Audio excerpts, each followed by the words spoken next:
une femme et 3 hommes composent les grosses têtes dans la nuit des temps du 24 juillet 1996 autour de Philippe Bouvard, Pierre Bellemare, Isabelle Mergo, Carlos et Julien Lepers.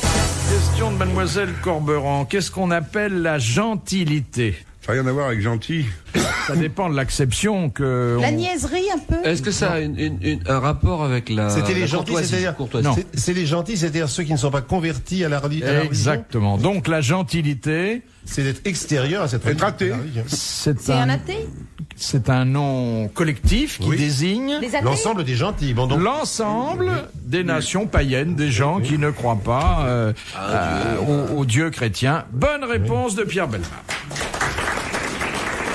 ah ben, on est gentils par rapport à tous les autres. Hein. Nous sommes gentils par rapport à d'autres dieux et ainsi de suite. Mais Non, on est toujours, le païen de on quelqu'un. est toujours le païen de quelqu'un. Eh oui. Question de Monsieur Pontel. Comment appelle-t-on un sorbet qui est composé de glace au sirop, peu sucré et servi cristallisé? Ça s'appelle un... Ça commence par un G, une gratinée. Non, pas gratiné, mais presque. Granité. Granité. Gratiné.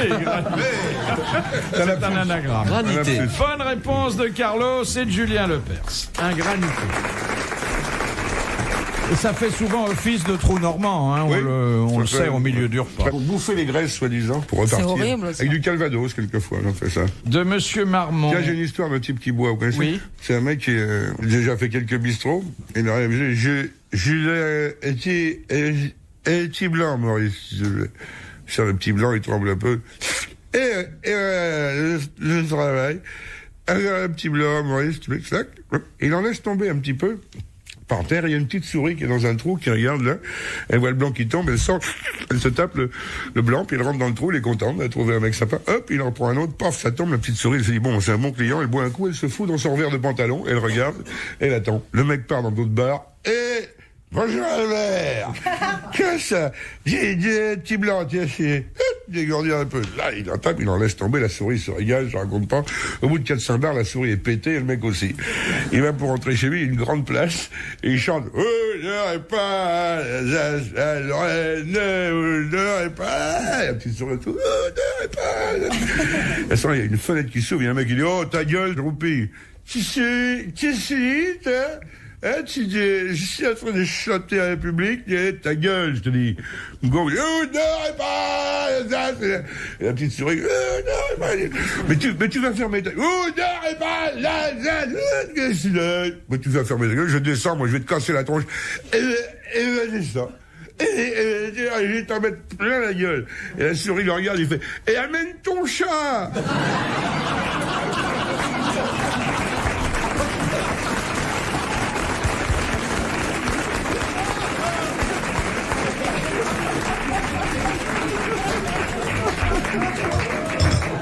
Elle est formidable parce qu'elle est propre. Elle est adorable. Elle est mignonne. On dirait du Tex Avery. Et puis vous faites bien le type qui a bu, hein. Ah oui? Oui. Vous savez, c'est un rôle de composition complètement. Hein. C'est vrai, ça, comment t'arrives à faire? Ben, tu sais, tu vas chercher dans la mémoire collective. Question de Monsieur Pontel. Qu'est-ce qu'un fesse-Mathieu? C'est un type qui est feignant, qui ne fout rien. C'est un objet?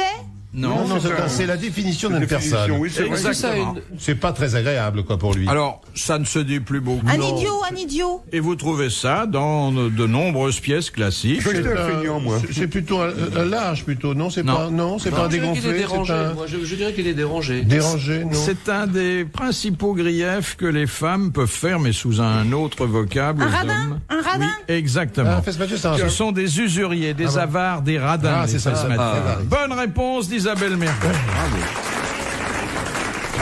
Qui, à la vivacité de sa réponse, donne l'impression d'avoir eu souvent à se plaindre de la radinerie des hommes. Non. Enfin, là, vous avez démarré au quart de tour, quand même. Non, c'est parce que Comme monsieur j'ai Ocard, deviné ce que vous pensiez qu'on croyait, nous, les femmes, c'est tout. Mais Ah, en fait, oui. c'est au 3e degré. Ah oui. Et l'étymologie de Fesse Mathieu, on ne sait pas. Ça remonte au Moyen-Âge, Fessé hein. par un mec parce qu'il n'est pas payé. Ah bah tenez, on est toujours au Moyen-Âge, on est au 15e siècle, là, et la question émane de Monsieur Gentil. Comment s'appelait le bonnet haut et de forme conique que portaient les dames au 15e siècle? Le Hénin. Le Hénin? Le Hénin. H-E-N-I-N. Bonne réponse de Pierre Bellemare et de Carlos. Ça, quand vous évoquez mon époque, forcément, je connais. Hein. Ça n'existe plus. S'il y a une banque maintenant. Oui. Question de Monsieur Il y a Lacauve.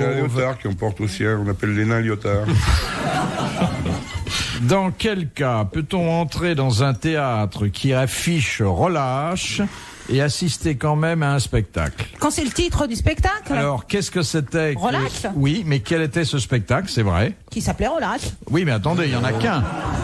Ça ne vous dit rien. Ben, c'est une pièce de théâtre, lâche. C'est pas tout à fait une pièce de théâtre, mais c'était un très beau spectacle. Spectacle de musical. C'est un ballet. Non, c'est un ballet. Oui, c'est ça. C'est Maurice Ravel. Non. C'est Satie. C'est Satie. c'est Satie. Oh, extraordinaire. Un ballet d'Éric Satie. Bonne réponse de Carlos et de Pierre Bellemare. Et ça remonte à 1924. Ben, on n'est pas jeune. Hein. RTL, 4h, 4h30, dans la nuit des temps des grosses têtes de Philippe Bouvard. Question de Madame Longuet. Au siècle dernier, à Paris, certains bains publics portaient la mention « bain d'union ». À qui était-il destiné? Au couple mixte. À quel siècle? C'était à la fin du 19e siècle. Bain d'union pour que les hommes et les femmes se retrouvent. Non, il n'y avait pas marqué. C'est là où on se trempait le nion, donc les bains d'union. Les bains d'oignons. Non, ça c'est Ricazaraï qui a créé ça, les bains d'oignons. J'ai rarement Dans la entendu bassine en plastique, tu trempes le... de Pierre Je ne sais Bellemare. pas, écoutez, moi, je cherche. entendu ça. J'émets des hypothèses. Enfin, c'est assez simple. Mais Oh non, mais là, il y a des limites quand même. Pas possible, pas vous, là vous. Non, Des limites. je vous dis, c'est Là, pas vous, possible. là, Je vous n'ai nous jamais. embouchez un coin. Pourtant, je les écoute les grosses têtes, mais jamais j'ai entendu Monsieur ça. Bellemare, Jamais. votre bain d'oignon est à pleurer. C'est l'oignon de la gauche. La mère et l'enfant. Non. C'est là où on faisait fabriquer les enfants. Non, pas du tout. Ah non, c'est des bains parfaitement honnêtes. Est-ce que ça avait un aspect religieux? Non. Est-ce que ça avait un aspect sanitaire? Oui, un petit peu, mais enfin pas uniquement. Ça Mais- venait, c'est là où on se faisait oindre. C'est pas avec des huiles spéciales. Alors, C'est le oignon, le on bain s- de oignon. on se faisait Oindre. sinon oindre parce que il y a une connotation religieuse, Oui. au moins Masser. parfumé, Bah, genre sonner en âme. massé, C'était des bains que l'on fréquentait avant une cérémonie de mariage exactement. pour être purifié. propre, quoi, bêtement. Exactement. Ouais. Le fiancé ou les fiancés On préparait. passaient plusieurs heures pour ensuite affronter dans la plus parfaite Propreté. propreté la nuit de noces. Bonne réponse de Pierre Bellemare. Ouais. Mais pourquoi c'était des bains publics? Mais parce qu'à l'époque, il n'y avait pas beaucoup de Baignoire. salles de bain et on allait, il fallait sortir de chez soi pour avoir droit aux grandes eaux. La baignoire est une invention récente. Tout au moins, sa prolifération est récente. Oui. Très récente. Quant au bidet, c'est très récent. Plus récent. Ah, le bidet. parlons du bidet justement. Parce que, enfin, Non, vous vous intéressez au bidet, non? C'est la baignoire de de Philippe. moins en moins, je trouve, moi, ça m'intéresse pas tellement, mais je trouve qu'il y en a de moins en moins dans les hôtels, dans les salles de bain, tout Parce ça. qu'on reçoit de Il y a plus en de plus bidet. d'étrangers. Pour quelle raison il y en a de moins en moins? À cause du puritanisme des Américains. Oui. C'est pourtant bien pratique pour laver ses chaussettes. C'est vrai, hein? C'est à cause de cela uniquement, hein. À cause du puritanisme? Des Américains. Les Américains. Qui sont quand même les clients les principaux de ces grandes chaînes Ils internationales. servent pas de bidet, les Américains. Non, jamais, jamais. Jamais. Ils servent très peu également du reste. Hein. Oh, c'est pas Non, non, si, il y a toute une réputation de propreté aux États-Unis qui est complètement fausse. Non. Ils ne sont pas des gens très propres. Oh, non, je suis pas d'accord. Il affirme des trucs tout le Mais temps. non, ils sont pas très Mais très Pierre, n'engage que on est vous, deux, parce que on est ils deux sont un à peu pas être salariés. d'accord. Non, Faites que des non, conneries. Là, Pierre. Non, alors là, on vous prend en déchirez flagrant pas. délit. Tu connais les Américains Ouais. sales? Et c'est des Indiens que t'as vus il y a très longtemps, quand t'avais envie de faire pipi. Non, vous avez eu vraiment commences une mauvaise chez Sioux. surprise? Avec des Américaines, notamment? Oui. Non? Oui, mais je ne, c'est pas un constat personnel par rapport à une expérience et unique. Mais non, c'est pas ça du tout. Toutes les femmes sont roses, c'est pas mon genre du tout. Non, non. C'est vrai qu'il y a une réputation, mais qui est fausse, qui est usurpée. Je veux dire qu'ils ne sont pas beaucoup plus propres que il d'autres revient. peuples. Bah, moi, Pas j'affirme plus que aussi. les Allemands. Moi aussi, je l'affirme. Mais moi aussi, j'affirme aussi. Mais non, pas tout à fait. Mais tu penses que les Français sont propres? Non, mais c'est comme On a une brosse à dents pour 40. Non, ça fait. Non, je crois que Pierre a une aventure personnelle là, Oui. qui le fait parler comme Il y a ça. très longtemps, avec Madame Roosevelt. On s'est parlé tout à l'heure, et peut-être qu'il y avait plus un peu du Caberlo. Non, mais c'est pas possible. Moi, je veux dire, c'est peut-être pas forcément parce qu'elle ne se lavait pas. Il y a des gens. Il y a une vue superficielle et citadine de l'Amérique. Ah, mais il y a une Amérique profonde profonde qui est quand même très différente. Hein, bon, bien, et qui est quand même l'essentiel de l'Amérique. Bon. Ah, c'est possible. Il y a l'Amérique superficielle et l'Amérique profonde. Oui. Et c'est là où vous avez été. Et oui, moi j'étais plutôt dans celle-là. Oui. Bon, en tout cas, le déclin du bidet doit être pris comme un signe de décadence. Hein. Vous voulez qu'on médite là-dessus? Oui, oui. D'accord.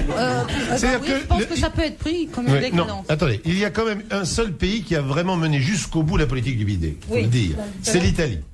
Avec des bidets à jet rotatif. À jet vertical. Rotatif. En Allemagne. Attendez, rotatif. Non. Votre vie privée, Philippe, vos fantasmes. J'ai bien fait de vous relancer sur ce Pas du tout. C'est pas pratique pour laver les chaussettes, le jet rotatif. Vous faisiez comme ça et... Le jet est vertical quand vous entrez dans votre chambre d'hôtel et que vous tournez le robinet. Oui. Là, il vous arrive en pleine gueule. Mais après, il peut être rotatif. Moi, ça m'est arrivé. Et en plus, c'était rose. Moi, je me suis assis sur j'étais en Allemagne, je me suis assis sur un bidet. Et je suis arrivé, là, j'ai ouvert la flotte et tout, et je suis monté de 50 cm. C'est un énorme truc qui m'est rentré dans le fion rose et qui tournait. Et c'était pas Disney World. Vous êtes sûr que vous n'étiez pas tombé chez un tourneur fou? Non. Moi, j'étais effrayé. Ah oui, il y avait de quoi. Effrayé. Moi, généralement, j'ai rien vu sortir sauf de l'eau. J'ai un mouvement de recul. Non, c'était très dangereux, le bidet rotatif, quand on n'est pas prévenu. Et alors, cette politique du jet vertical, n'est-ce pas, dans les bidets italiens, était poussée très loin, puisqu'elle est poussée jusque dans les bateaux. Quand vous achetez un vieux bateau italien, il faut acheter un vieux, bien sûr, mais un vieux bateau italien, vous retrouvez ce genre de bidet dans le bateau. Ça, c'est qu'il y a un trou dans la coque, ça n'a rien à voir. Philippe Bouvard sur RTL, 4h, 4h30, les grosses têtes dans la nuit des temps.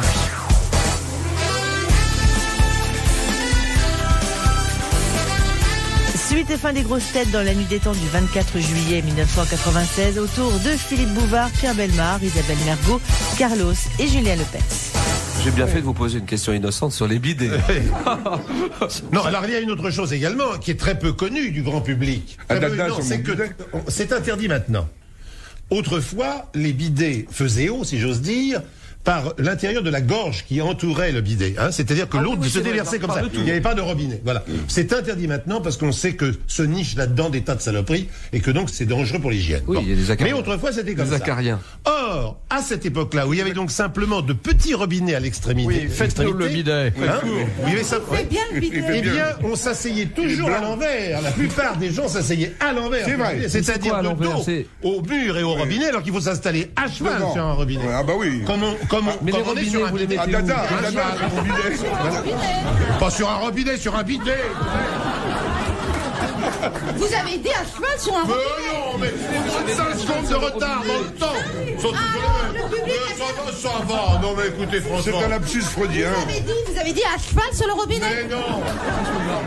Ça, je m'amuse. Quand la bande repassera, vous écouterez. Oui, bah on va la faire repasser. Bon alors. Mais attendez, je comprends pas. Pourquoi est-ce qu'il faut à tout prix s'asseoir? J'ai rien compris. Hein. Non, mais la forme du bidet. Pourquoi est-ce qu'il faut tourner le dos au robinet?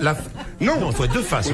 Pourquoi il faut les regarder les robinets dans les yeux? Non, parce que la forme du bidet prend la forme de vos fesses. Qu'est-ce que vous en savez de mes fesses?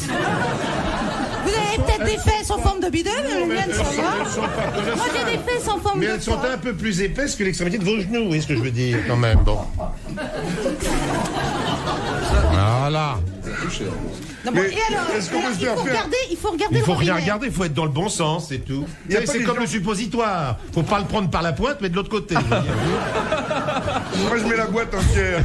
Mais très mal, hein. Bidet sur mesure. Pour toi, sûrement, mais ça, je ne sais pas. Mais on doit pouvoir, comme on se fait faire des sièges sur mesure dans une voiture, si on veut. On moule le fessier, et puis on vous fait un bidet sur mesure, sûrement. Attendez, Pierre. Non, mais parce que moi, elle réfléchit parce qu'elle s'aperçoit que ça fait des années qu'elle se met à l'envers sur son bidet. Non. Oui, allons-y. Moi, quand j'étais môme dans la salle de bain, il y avait un bidet. Oui. Il n'y en a plus depuis. Isabelle, moi, j'aurais pas commencé cette histoire. Non, elle parlait gentiment du petit bébé. Elle disait que le bidet était une petite baignoire pour bébé, ce qui voilà. est vrai. Bon, certaines personnes l'ont utilisé comme ça. Voilà. Oui. On peut laver des légumes aussi. On peut faire des tas de choses. Eh ben, le bidet qu'il y avait dans la salle de bain de mes parents, eh ben, il était rectangulaire, quoi. Il avait pas. Alors, mes parents avaient-ils des fesses? Il n'épousait pas les fesses, je ne sais pas, les mais fesses il de était. vos parents. Non, il n'était pas en forme comme vous dites là. Ah bon. Eh bien, non, mais je vous dis. Et l'eau coulait sur les côtés. Oui. Et il y avait des bidets qui se mettaient dans les toilettes. Je sais pas si vous vous souvenez, c'est-à-dire que c'est... De quoi? Si, Dans les Il y a toilettes, certaines qui toilettes prennent où on rabat une cuvette et ça fait bidet. bidet. Oui, parlons-en, c'est intéressant. ça. c'est pas possible. Mais jamais j'aurais cru que ça durait aussi longtemps quand j'ai lancé la question sur le bidet. Mais de toute façon, rien ne vous empêche.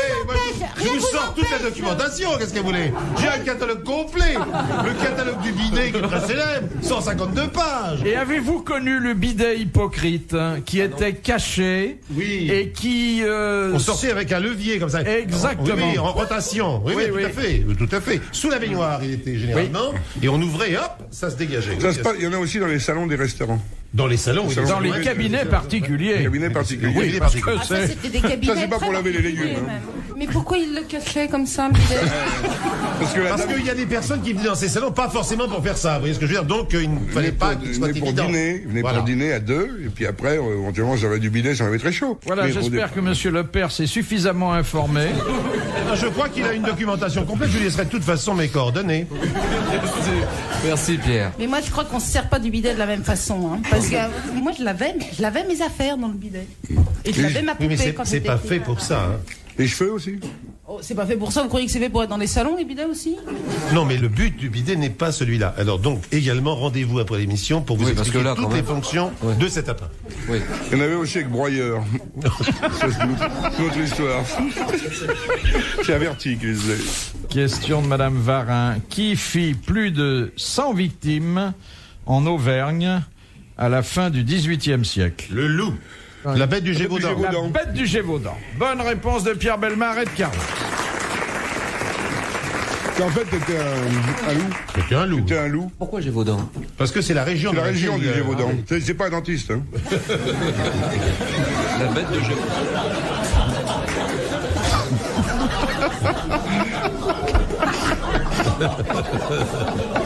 On dit souvent d'ailleurs là-bas la bête du Gévaudan. Oui. Très important. Mais c'est bien, ça prouve C'est qu'il connu dans le monde. s'intéresse. C'est connu dans le monde. Vous avez une question à propos de toutes les questions, c'est ça qui est bien. C'est curieux de tout, moi. Mais J'aime surtout, bien vous avez une fouiller question- un petit peu tout, aller plus loin. Vous avez une question après la réponse. Ça, c'est intéressant. La bête du Gévaudan. Oui. Question de Monsieur Victor. Comment appelle-t-on le navire qui est chargé de porter des ordres ou de missions de reconnaissance? Le navire militaire, bien sûr. Oui. Une frégate. Non. Un destroyer. Non, c'est un bâtiment un peu plus petit. Un aviso. L'Aviso. Ah oui, juste. Bonne réponse de l'amiral Bellemare. L'Aviso. Question de Madame Motta. À l'approche des beaux jours, l'Institut Pasteur diffuse des bulletins météorologiques hebdomadaires. À qui sont-ils destinés? Aux voileux? Ceux qui font de la voile, non? Non, l'Institut Pasteur. Est-ce que ça... Aux malades qui font de la voile? Donc ils sont destinés à Aux malades certains- de la voile? Aux malades de- C'est pour la rage? Oui, ça... C'est pour les renards? Pour les moustiques? C'est pour le beurre? Pour? Non. C'est par rapport à pour le certaines. palu, le paludisme. C'est par rapport à certaines fièvres Alors, c'est par rapport à certaines affections, bien sûr. Allez, dont ils ont le vaccin. les moustiques, le palu, le... Non. C'est La grippe? Non. les choses qui piquent? Oui, ça... Ça a un rapport avec la météo, avec le... Eh bien, Ça a un rapport avec l'état du temps. Le pollen? alors Pour les exactement. allergies? C'est pour les allergiques. Bravo. Allergiques. Et il s'agit de saisons qui favorisent la transmission du pollen. Bonne réponse d'Isabelle Mergo.